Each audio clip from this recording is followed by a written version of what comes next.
Artificial sweeteners and dieting.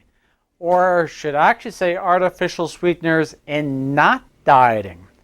Researchers wanted to take a look at basically why artificial sweeteners were not helping people lose weight. It's calorie free, it's not sugar, it should make a difference.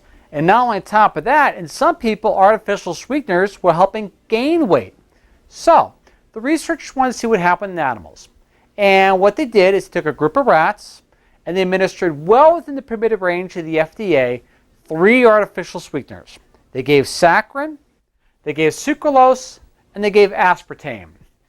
And what they did is they put in a 10% solution of the 3 most common commercially available forms in place of regular drinking water. The animals had elevated blood glucose levels after 11 weeks compared to mice either given a 10% glucose solution or water alone. So, there was a clue. The glucose intolerance levels went out of whack after a short period of time. So then, they couldn't quite figure that part out because, again, it's calorie-free and it's no sugar. So they wanted to see what it did affect, especially since the artificial sweeteners were not being absorbed into the body itself, but stay within the intestinal tract. The gut bacteria. This is what gets really interesting. These guys did an excellent job. The researchers treated the mice with antibiotics to eradicate many of their gut bacteria. Sounds bad, but listen to what happened.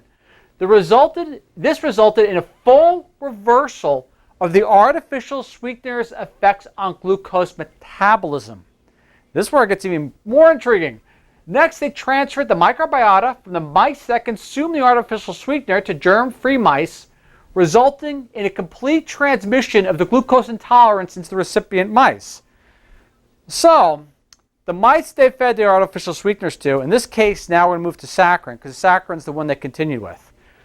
They basically said, oh, your system's messed up, let's see what happens. We'll take the gut bacteria and give it to mice which haven't been exposed to artificial sweeteners. Well, the mice that got the gut bacteria from the ones that had the glucose intolerance from consuming saccharin end up developing the exact same glucose intolerance. There was a key. All right, so after they transferred that gut bacteria and found out, well, the glucose intolerance went along with it, they decided to use human volunteers. Now, within the permitted amount of the FDA, they gave these human volunteers artificial sweeteners for just 1 week. These were volunteers who were not accustomed to consuming artificial sweeteners at all. So they had a nice base control.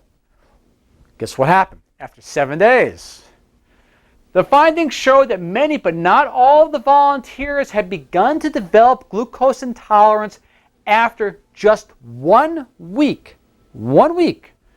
1 week of artificial sweetener consumption. How did that happen? Just 1 week. What the heck? Well, this is what they speculated after looking at all the things, how basically artificial sweeteners affected the body through the gut bacteria.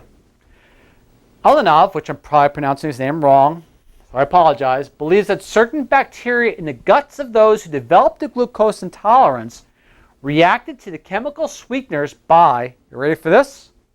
Secreting substances that then provoked an inflammatory response similar to a sugar overdose, promoting changes in the body's ability to utilize sugar, henceforth developing glucose intolerance. Pretty fascinating. They were able to duplicate it often in animals, do the same study. I'd like to see further confirmation, but however, the artificial sweeteners seem to have an impact in altering that gut bacteria and causing inflammatory compounds. That's pretty interesting. Thanks once again. You draw your speculation from there, and I'll see you again next week. This is Ralph signing off.